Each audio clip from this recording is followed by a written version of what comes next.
Muy buenos días, queridos hermanos de Las Palmas, de cada una de las congregaciones que podrán tener la oportunidad de ver este sermón, y también a cada uno de los hermanos que luego seguramente les será reenviado y podrán también acompañarnos de alguna manera y hacerse partícipes de esta meditación que compartiremos con ustedes. Soy el pastor Maísal Romero, para los que no me conocen, el pastor de Tenerife. Espero que este momento que vamos a compartir pueda ser un momento de bendición, un momento en el cual podamos aprender, podamos acercarnos al Señor y que los textos bíblicos que vamos a utilizar puedan ser textos que hablen directamente a nuestro corazón. He elegido en esta mañana, en esta ocasión, he elegido un tema muy conocido por cada uno de nosotros, lo que nos permitirá poder hacer un análisis fácil, un análisis que sea de entendimiento no necesariamente muy profundo, pero tal vez muy significativo en cada una de nuestras vidas. Me gustaría en este momento, antes de poder abrir la palabra de Dios, que podamos tener una corta oración antes de abrir la Biblia. Les pido que allí donde estén podamos inclinar el rostro y que elevemos esta pequeña palabra de oración. Querido Señor, en estos momentos que vamos a abrir las Escrituras, confiamos en tu presencia y en tu iluminación, Señor. Pedimos que el tema que vamos a tratar pueda ser un tema, Señor, que de acuerdo a las diferentes necesidades, tu Espíritu pueda suplir cada una de ellas. Pedimos tu bendición y tu guía. En tu nombre. Amén. Me gustaría que me acompañen, todos los que les sea posible, en sus Biblias, en el libro de Lucas, el capítulo 15. Lucas, capítulo 15, a partir del versículo 11. Allí tenemos una historia que conocemos muy bien, la historia del hijo pródigo. Probablemente, si fuéramos un poquito curiosos, esta historia pudiera tener diferentes nombres. Hay incluso teólogos que plantean que más que hablar del hijo, tal vez se debería hablar del padre. Hay algunos que proponen incluso hablar del amor. A mí me gusta mucho ese título, el amor incondicional de Dios. Pero bueno, conocemos esta historia normalmente como el hijo pródigo. Me gustaría que me acompañen en la lectura. Dice, Jesús siguió contando y dice, un hombre tenía 2 hijos. El menor le dijo a su padre, Padre, dame la parte de los bienes que me corresponde. Y el padre dividió sus bienes entre los 2. No muchos días después, el hijo menor juntó todo y se fue a un país lejano, y allá desperdició sus bienes viviendo perdidamente. Cuando hubo malgastado todo, vino una gran hambre en esa provincia y empezó a faltarle. Probablemente, cuando lo miramos desde una perspectiva de profundización, uno de los elementos que nos encontramos en esta historia es que es una historia de una narrativa muy sencilla, una narrativa que de hecho tiene pocos espacios, no da pie a que podamos ver los procesos, al contrario, la narrativa es de un chico que pide algo, se va y de inmediato sabemos incluso lo que le ha ocurrido en pocos versículos. Dice el versículo 15, y fue y arregló con un ciudadano. Dice el versículo 14, cuando hubo malgastado todo, vino una gran hambre en esa provincia y entonces empezó a faltarle. Claro, la secuencia que tenemos en esta historia es muy curioso lo que Jesús intenta plasmar. Hay una persona que toma una decisión, pide su herencia, se va, se marcha con su herencia y luego, lamentablemente, le salen las cosas mal. Hay algunas cosas que me gustaría tomar en cuenta en este análisis. Por ejemplo, si ustedes se fijan en el capítulo 15, hay varias recomendaciones de historias en donde se habla de una oveja perdida, muy interesante esta historia también, una moneda que se pierde. Pero cuando hablamos de un hijo que se pierde, ¿qué diferencia hay aquí? Los seres humanos, evidentemente, somos mucho más complejos que hablar de una moneda, hablar de una oveja, porque el ser humano, tanto el perdido como el que no pensamos. Y es muy importante esta parte. Cuando Dios se muestra al ser humano, Dios intenta que el ser humano lo vea como un padre. Y esto no es una cosa que simplemente porque Dios se le ocurre, porque es algo simple para Dios. Un padre y un hijo es una relación muy significativa, porque usted se puede enfadar con su padre o con su madre. Usted se puede molestar. Usted incluso puede renegar de su padre y de su madre. Pero lo que usted no puede hacer es quitarse quién es su padre y quién es su madre. Es una relación que no tiene desligamiento. Y cuando Dios se nos muestra a nosotros como nuestro Padre, una de los grandes vínculos que Dios quiere mostrarnos es este. No importa que te apartes, no importa que te alejes, no te puedes desligar de mí. Dios siempre será nuestro Padre. Los hijos nos clasificamos ante Dios como hijos que estamos sirviéndoles o hijos que estamos dándole la espalda, pero siempre como hijos. A veces hemos llegado tal vez al extremo entre nosotros de considerar que aquellos que no están sirviendo o viviendo de acuerdo a la voluntad de Dios no son hijos de Dios. Y no nos podemos olvidar que en la cruz se manifiesta un sacrificio para todos en absoluto. Yo en un momento dado puedo enfadarme con mi padre, pero si algo no podré hacer jamás es el desligamiento. Y este concepto lo vamos a rescatar un poquito más adelante, pero verán que es uno de los momentos claves de esta historia. No hay posibilidad de desligarme de Dios. Y esto es muy significativo. Cuando un hijo le pide la herencia a su padre, sabemos que no es legítimo, sabemos que lo que está haciendo es un despropósito y no voy a desperdiciar mucho tiempo en esto porque esto lo conocemos. Un hijo en vida no debe pedirle herencia a un padre. Ahora, el amor de Dios, y esto que voy a decir es muy significativo. El amor de Dios primero inicia con libertad. Dios no se impone. Y Dios respeta las opiniones de los demás, aunque Él no esté de acuerdo, aunque estas opiniones sean equivocadas. Muchas veces la forma de proyectar el Evangelio lo proyectamos como así dice Jehová. Hay que cumplirlo y punto.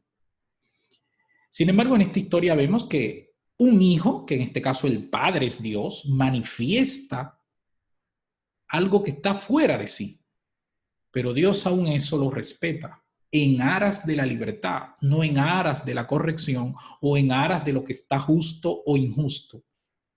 Porque la libertad florece, la libertad ilumina cuando los diferentes, incluso aún sabiendo que alguien en su opinión está equivocado, nosotros les respetamos.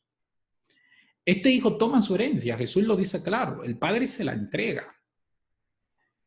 Y quiero decirles desde aquí, desde que estamos en el inicio de la historia, que evidentemente el padre, la relación de padre y de hijo que se relaciona en esta historia, que se nos muestra en esta historia, no necesariamente es la misma que vamos a tener en un padre humano y un hijo humano. Hay determinadas cosas que probablemente fueran diferentes si esta historia se manifestara exactamente solo en un ambiente humano. Pero lo que Jesús quiere resaltar precisamente es esto, cómo el amor del Padre verdadero, el amor de Dios, está por encima del amor de un padre humano, incluso. Saben, hay un versículo que conocemos mucho.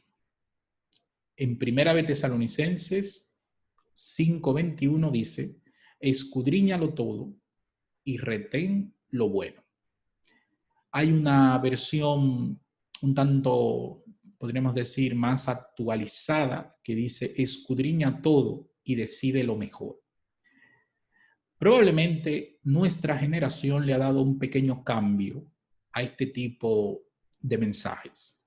Hoy se dice, pruébalo todo y después decide. Hay una gran diferencia entre escudriñar las cosas, entre escudriñarlo todo y probarlo todo. Escudriñar es estudiar, poner todo sobre la mesa, pero al fin y al cabo decidir lo mejor. Tengo un tío que siempre que le predicaba del Evangelio, en una ocasión yo creo que él estaba un poco molesto, tal vez yo era muy pesado también, predicándole siempre, él no me ponía interés y yo seguía. Y en un momento dado él me hizo una pregunta, me dijo, ¿tú has ido alguna vez a emborracharte? No. ¿Tú has fumado? No. ¿Tú has ido como yo por la calle a buscarte la vida con mujeres y temas de esto? Digo, no, la verdad que no, estoy en la iglesia desde pequeño. Y entonces en un momento dado de repente me dijo, pues entonces tú no sabes lo que es la vida. Y saben, esa conversación que parecía incluso tonta con mi tío, a lo largo de mi vida a mí me ha perseguido. Porque tristemente me he encontrado que a veces, hasta en nuestro medio, ese concepto existe. De llegar a pensar que quien no ha probado las cosas malas de la vida no sabe lo que es la vida. Y es uno de los peores errores con los que se puede aconsejar a un joven. Prueba. He tenido incluso controversias con algunos padres que le dicen a sus hijos esto. Y tristemente tengo que contradecirlos. Lo importante no es que prueben, lo importante es que escudriñen, que estudien. El hijo pródigo no necesitaba salir, sufrir, perderlo todo para saber que el amor del padre era pleno, para saber que su padre le amaba. No era necesario el sufrimiento. Tristemente esta historia se nos proyecta así porque los seres humanos somos así, cabezones. Necesitamos chocar para saber que la pared es fuerte. Necesitamos tropezar con la piedra para saber que había una piedra en el camino verdaderamente, aunque se nos dijo. ¿Y saben qué es lo peor en todo esto? Que llegamos a considerar que quien no ha vivido los males de la vida, entonces no ha vivido la vida. Adán y Eva conocían el bien. Satanás le dijo que no conocían ni el bien ni el mal. Dios hizo la humanidad para que viviese en el bien. Cuando un padre le dice a un hijo un consejo, sobre todo porque el padre sabe los males que quiere evitar para sus hijos, el hijo prudente que hace, que acate el consejo y no va a probar si su padre tenía la razón, porque precisamente en las pruebas, en el probar los males de la vida está el riesgo incluso de perder la propia vida. Y claro, escudriña todo y elige lo mejor. Y nosotros le hemos dado un giro, hemos dicho pruébalo todo y luego decide. Y es triste cuando este tipo de conceptos, incluso entre nosotros, se pueden llegar a desarrollar. Saben, el amor del Padre es compatible totalmente, no nos quepa ninguna duda, con la libertad. Así que ese padre con dolor de su alma deja ir su hijo. Y la historia es muy precisa. Este hijo agarró el dinero, se marchó y lo gastó. De una forma muy directa. No nos dice ni siquiera montó un negocio, le salió mal. ¿Cuál es el parámetro que Jesús utiliza para descifrar que lo gasta todo? Fíjense, en el comportamiento humano, sobre todo cuando el dinero es fácil, cuando el dinero no se ha trabajado, y estadísticamente incluso esto se puede probar, normalmente lo que se quiere es lo que yo dije anteriormente, vivir la vida. Sobre todo cuando el concepto de vivir la vida lo entendemos mal. Por ejemplo, en el capítulo 15 de Lucas que estamos leyendo, si miramos el versículo 13, dice algunos elementos que nos recuerdan el tipo de vida que se planificó, el tipo de vida que este chico quiere desarrollar. Dice, lo junta todo. ¿Qué quiere decir lo junta todo? El chico se preocupó en que lo que el padre le diese fuese en efectivo. Juntó el dinero. Y ya ustedes se imaginan lo que ocurre con el dinero en efectivo y cuando la cabeza está un poco dislocada, que el dinero en efectivo nunca es mucho. Y sobre todo si lo que quieres es malgastar, no van a sobrar compañeros que te den ideas. El versículo dice lo junta todo. Hay un término en griego en ese versículo que no solo significa juntarlo todo, sino que significa algo así como efectivo, tener el dinero, porque era lo importante. Pero ahora viene la otra parte, dice el versículo también, que se marchó a un país lejano. ¿Por qué irse lejos? ¿Cuál es la necesidad de irse lejos? No se podía quedar cerca por allí. Cuando usted se quiere ir lejos de todo lo que representa, lo que ahora niegas, necesitas poner espacio entre tu padre y tú, entre los lineamientos de tu padre y lo que tú te quieres planificar. Y sobre todo, quiero cortar amarras con mi padre. Muchas veces hablamos con jóvenes que se han ido de la iglesia, incluso cuando se trata de nuestros hijos, ¿verdad? Qué duro tiene que ser esto. De amigos, de conocidos. Y hay algo que normalmente, por mi experiencia, he aprendido que nos pasamos por alto. Y es que, como damos por hecho que irse del Padre, irse de la iglesia, irse del amor de Dios es algo malo, no ponemos atención a las razones por las que una persona se va. El hijo pródigo, si le hiciéramos una entrevista, si lo tuviésemos ahora, probablemente él nos diera razones por las que él entendía que se tenía que ir de allí. Y créanme que esas razones son muy importantes para poder determinar el acercamiento, incluso para poder desarrollar un adecuado plan para el retorno.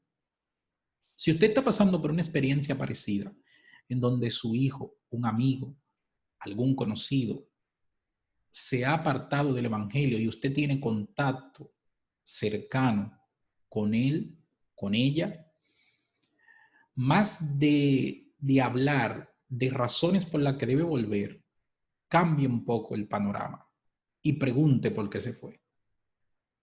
Intente que la persona reflexione el por qué se ha ido, qué lo ha llevado a eso. Y ya verán que probablemente hay una actitud diferente ahí. La persona, si conoció el evangelio, si se ha ido de la iglesia, hay muchas de las cosas que usted y yo le vamos a decir que ya lo sabe. Ahora, probablemente usted y yo no sabemos qué lo hizo ir. ¿Qué idea pasó por su cabeza en un momento dado? Y es muy importante en el comportamiento humano validar las ideas. No quiere decir dar la razón. Quiero que no me malinterpreten. Pero es importante la validación de las ideas porque probablemente nos den información que incluso podamos utilizar para acercarles al Señor. Pero si no la tenemos, vamos a actuar de una manera generalista. No todo el mundo se ha ido por lo mismo. No todo el mundo se va por las mismas razones. Y hay quien se va incluso porque directamente está claro en que no le interesa a Dios. Y hasta eso es oportuno que lo sepamos. Fíjense los elementos. Lejos del Padre. No quiero que el Padre ni me vea. Lejos de sus lineamientos. Me voy a plantear la libertad a mi manera. Ese gran deseo que hay en el ser humano, ¿verdad? De plantearse un propio camino siempre. Pero aquí nos encontramos con un elemento interesante. Jesús dice que lo desperdicia todo. O sea, hay un detalle de que el plan era un plan malo, era un plan bastante negativo, bastante perjudicial. Hay varios elementos que a mí me gusta, cuando estudio esta historia, tomar en cuenta. Por ejemplo, el joven no tenía propiedades, no plantea un negocio, porque esas cosas son consideradas muchas veces, sobre todo por los jóvenes, como ataduras. Él quería disfrutar sin restricciones, sin horarios y sin responsabilidad. Y podríamos rescatar la frase que dije al principio. Quería vivir la vida. Cuando uno se quiere ir de vacaciones y va a una agencia de viajes, ¿qué nos encontramos en las fotos? una persona sentada en un escritorio, vestido de traje, corbata, trabajando. No, nos encontramos personas debajo de 2 cocoteros, en una hamaca, feliz de la vida. Probablemente esa imagen habría que acompañarla que trabajando todo un año te podrías permitir pagarte unas vacaciones, pero entonces eso sería como chafar el mensaje. No, no, no, el mensaje de vivir la vida es estar echado, tranquilo, pero ¿cómo se puede lograr eso sin lo otro? Muchas veces el concepto de vivir es un concepto de muerte. Y ya por eso bien lo dice la Biblia. Hay camino que al hombre le parece que es un camino de vida, pero al final es un camino de muerte. No es vivir aquello que te mata, no es vivir aquello que te hace daño, no es vivir aquello que te aleja de la vida. Y la vida es Dios. ¿Cuántas personas hoy en su estilo de vida, en lo que consumen, en lo que beben, en lo que se inyectan, están terminando con su vida? Pero qué triste, porque la sensación que tienen es que están disfrutando la vida. Hay una frase que se repite mucho, a nivel psicológico no tiene ningún sentido, pero ni a nivel espiritual, pero incluso algunos psicólogos la repiten. La felicidad es quitarse las ataduras. Y nadie lo hace en la Biblia mejor que el hijo pródigo. Se quita las ataduras de la casa de su padre, los horarios, la disciplina, el rigor, el trabajo. Toma su dinero y se marcha a vivir la vida bien. ¿Y qué ocurre? Que esta historia nos demuestra que la disciplina sí es necesaria, el trabajo es muy necesario, que el disfrutar también es necesario, pero en sus momentos. Tiene que haber una coherencia, una correlación de las cosas. Y también nos demuestra que lo que supuestamente era la felicidad muy pronto se convierte en desgracia. Y eso es uno de los grandes mensajes de esta historia. Esta historia, yo no sería capaz de poder transmitir todos los mensajes que irradia. De hecho, les invito a leerla con profundidad. Es una historia que depende de la forma, depende del interés que tengamos. Es toda una mina, nos podemos encontrar un montón de cosas, porque es una historia muy significativa que irradia sobre todo el comportamiento humano. A mí me gusta mucho la parte cuando este chico se ve sin nada. De repente le sale el deseo de trabajar. Increíble. ¿Pero por qué? Y aquí me quiero detener especialmente en los padres. Padres, si sembramos en nuestros hijos, aunque en un momento dado te parezca que han borrado todo, no es así. La Biblia ya lo dice. Que eso un día florece. Un día vuelve a la mente de ellos, sobre todo en un momento de necesidad, en un momento sobre todo oportuno. Este chico aprendió a trabajar. Este chico estaba en un lugar donde había que trabajar. Y en el momento de necesidad, prácticamente sin planificación, inmediatamente buscó un trabajo. Y eso tiene que ver con lo que había aprendido de su padre. Pero es que aprendió otra cosa también. La Biblia dice que el trabajo que se busca, lamentablemente no hubo otro que cuidar cerdos. Jesús es tremendamente gráfico cuando dice esto, porque cuidar cerdos era lo peor para un judío. ¿Qué está aquí Jesús intentando poner en gráfica? Que el chico pasó de ser el hijo de papá, el príncipe lleno de dinero, de repente a trabajar lo peor, en la escala más baja. Pero aquí me gustaría resaltar el comportamiento del chico.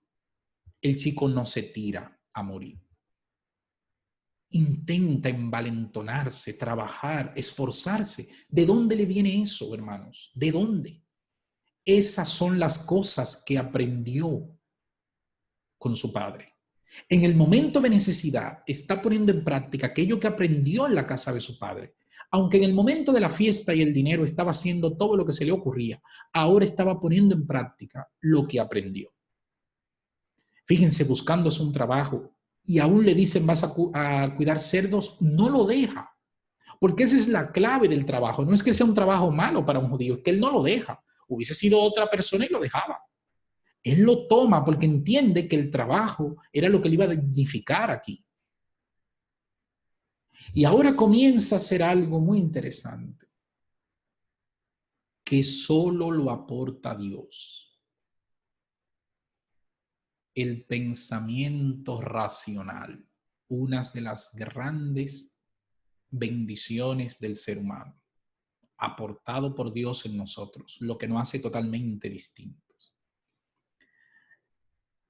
Dice el versículo 17, al fin volvió en sí y pensó: ¿cuántos jornaleros en casa de mi padre tienen abundancia de pan y yo aquí padeciendo hambre? Fíjense qué curioso esto.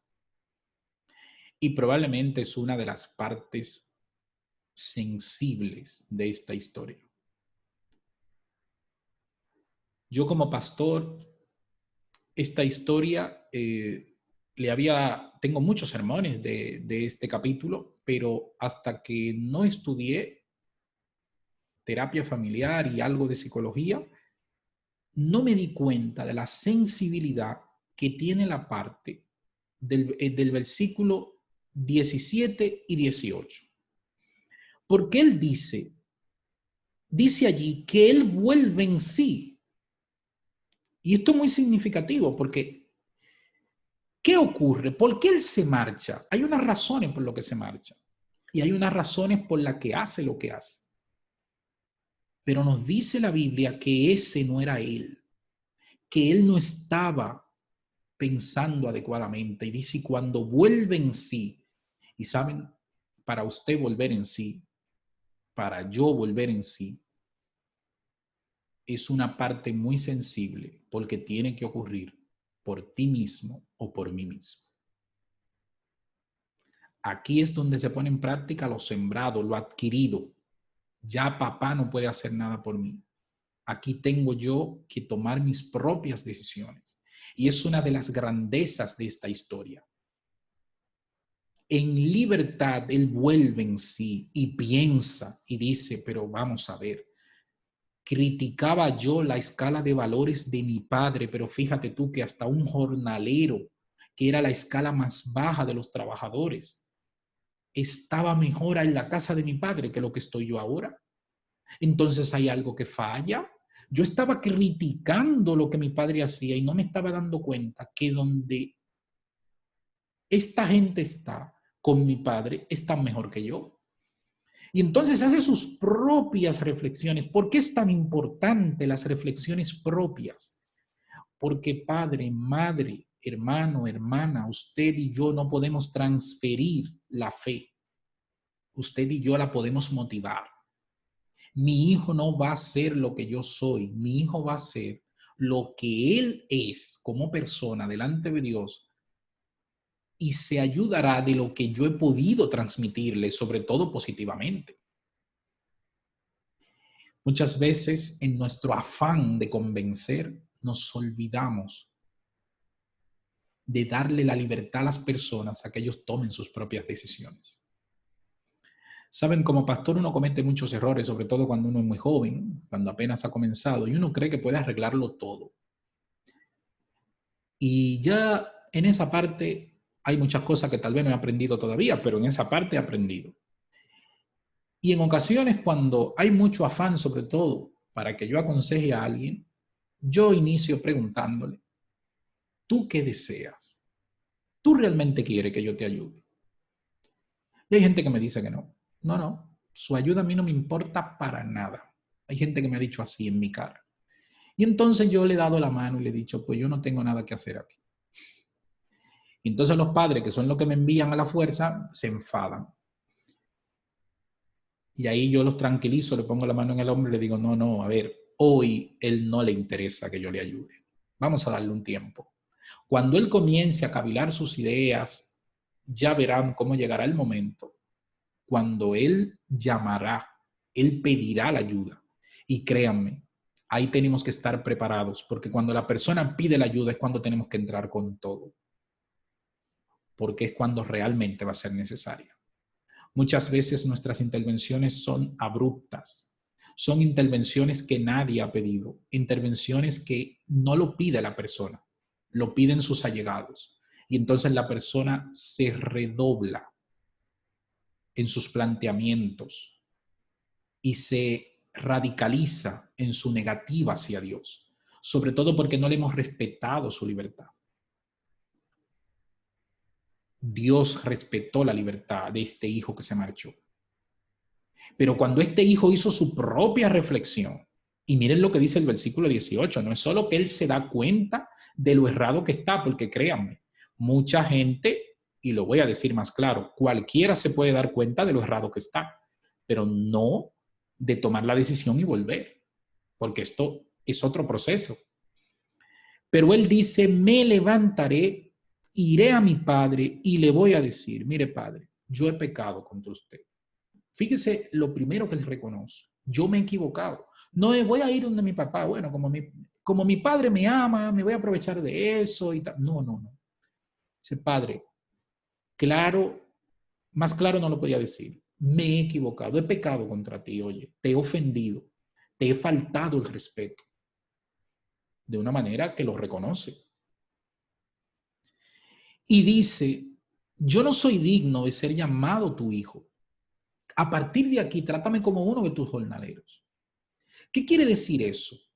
Él entiende que el lugar que él ocupaba, él lo había perdido. Y ahora pide estar en la escala más baja y volver a ascender, ganándose la confianza de su padre otra vez. Cuando alguien piensa de esta manera, no podemos decir que no se ha arrepentido. No solo que se ha arrepentido, sino que ha cambiado de idea. Tristemente, muchas personas hoy reconocen, saben que no están donde deben estar, saben que venir a la casa del Padre es lo mejor, pero deciden quedarse fuera.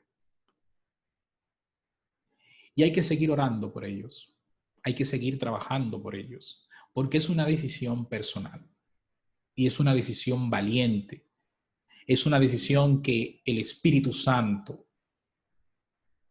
tocando el corazón, mueve a la persona a venir otra vez.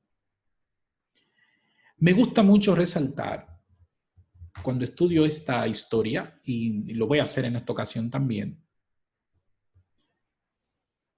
un elemento de la conducta del padre. La forma de recibir aquí del padre a su hijo es espectacular. Lo abraza, dice, mi hijo que había muerto, lo recibe y en vez de aplicarle lo que el hijo había dicho, de ponerlo en la escala menor, lo restablece otra vez como hijo. Y eso hace Dios con nosotros. Cuando pecamos, cuando nos apartamos, Dios no te dice, bueno, ahora vamos a sacar cuentas tú y yo y tú vuelves otra vez, pero ahora tú vuelves como con todo eso que hiciste, ahora te voy a dar una lección y tal. No, no, Dios nos ama y borra, perdona. Pero siempre ha sido para mí muy especial el detalle de que el padre no salió a buscar al hijo. Eso es algo que me mata teológicamente, porque he tenido discusiones y estudios y planteamientos con compañeros, porque ahí hay una riqueza espectacular. Y les invito a cada uno que investigue esta parte, solo esta parte. ¿Por qué el padre no salió a buscar el hijo? Y estoy seguro que sabía dónde estaba. Estoy seguro que estaba atento al lugar y a los hechos de su hijo, pero no lo buscó. Y probablemente aquí esté una de las mayores lecciones de este tema. El padre sabía que él había hecho un trabajo bueno, que él había sembrado la verdad de Dios en ese hijo. Y el padre estaba esperando que esa verdad floreciera, naciera, germinara. Y lo podríamos decir de una manera más clara, que fuese aprovechada en libertad. Porque el padre sabía que en la medida que el hijo se abrazara a esa verdad, era cuando verdaderamente, valga la redundancia, esa verdad iba a ser significativa, iba a ser especial. Y a partir de ahí era cuando iba a ser una luz. Queridos hermanos, Quisiera que en esta mañana cada uno de nosotros sea iluminado por este mensaje. En lo personal, es un mensaje que a mí me ubica, me pone en mi sitio muchas veces, porque cuántas veces como pastor llegamos a ser abruptos, llegamos a abrir las puertas directamente, antes incluso que la gente la abra. Motivado por un familiar, por una preocupación, vamos y casi arrastramos a las personas a volver a la iglesia. Y esto no es solo de volver a la iglesia o de apartarse de Dios, es también de ese sentido, ese sentimiento que muchas veces podemos tener de que estamos lejos, de que no estoy contento, de que no estoy satisfecho. Y hace falta en este tipo de procesos una reflexión personal. Saben, en Apocalipsis 3:20 conocemos muy bien este versículo, ¿verdad? Jesús dijo, yo estoy a la puerta y llamo. Y si desdeñamos el versículo, lo vamos a entender muy bien en el sentido de lo que estamos hablando. Si alguno oye mi voz. ¿Por qué dice si alguno? ¿Por qué no todos le van a hacer caso a la voz? Ya lo dice, si alguno. Y dice, si abre la puerta, no es solo que me oiga, y luego que se motive a abrir la puerta. Y aquí están los dos procesos del hijo pródigo. Una cosa era que reconociera, pero es que también era necesario que se movilizara, que viniera hacia el Padre, no que el Padre fuera hasta él. Y esto es muy significativo. El Padre hace su trabajo, toca la puerta, pero el Hijo se tiene que movilizar a abrirla. Y a veces hay unas controversias con esto, porque cuando decimos esto parece que estamos diciendo que nos podemos salvar por nosotros mismos y quieren abrir algunos grandes debates con esto. No estamos hablando aquí de esto. La salvación es solo por el Señor. Lo que estamos hablando es de que la salvación de Dios no invalida las decisiones personales que nosotros tenemos que tomar. Y abrirle la puerta del corazón a Dios es una decisión personal. Dios no la va a tirar como un policía. Dios esperará que tú y yo podamos abrirla.